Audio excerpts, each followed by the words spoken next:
Hello and welcome to DC Comics Dix, with me, James Dix, and on this week's episode I'll be reviewing Secret 6, Issue 1.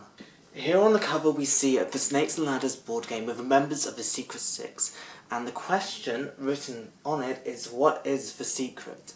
And I think what's really interesting is that at the end, instead of saying end, it says here on the top corner, home. So this whole issue is about a Saw-esque like scenario where all of the members get captured, put into a room, and they are asked, what is the secret? I think the cover is really quirky, it's fun, and the fact it's glossy just makes it feel a little bit nicer, so it kind of makes you want to pick it up. The majority of the story, written by Gail Simone, focuses around the character Catman.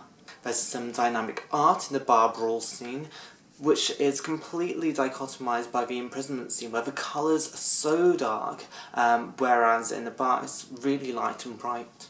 What's good about this comic is that we get little glimpses into the lives of all of the characters. But these little scenarios are really small, so we don't get to find out who everyone is properly, especially if you don't know these characters. It's going to be a little bit confusing who's who. The art is very gritty, which is a pro and a con. I think it's worth noting here that this is not a hero comic, but a villain comic. Much like the Suicide Squad, it doesn't have to be super pretty. It just needs to tell the story.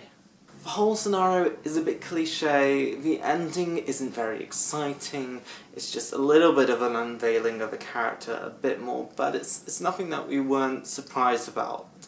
There's not really a great deal of what's going to happen next. We know these characters are going to have to survive. Maybe not all of them will, but okay, it's Secret 6, not Secret 2.5.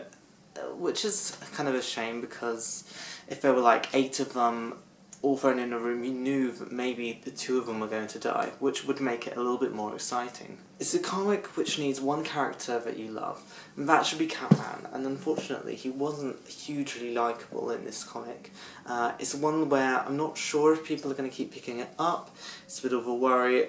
I'm only going to give this a 40 out of 100 just because I don't think it will make new readers want to carry on picking up this series. It might be great for old readers, but sadly this is a little bit of a letdown and not some of Simone's finest work. Thank you for watching DC Comics Dix again this week. I'll be back next time, but in the meantime, if you want to send me a tweet or let me know what you want reviewed for next week, please do, and I'll see you next time.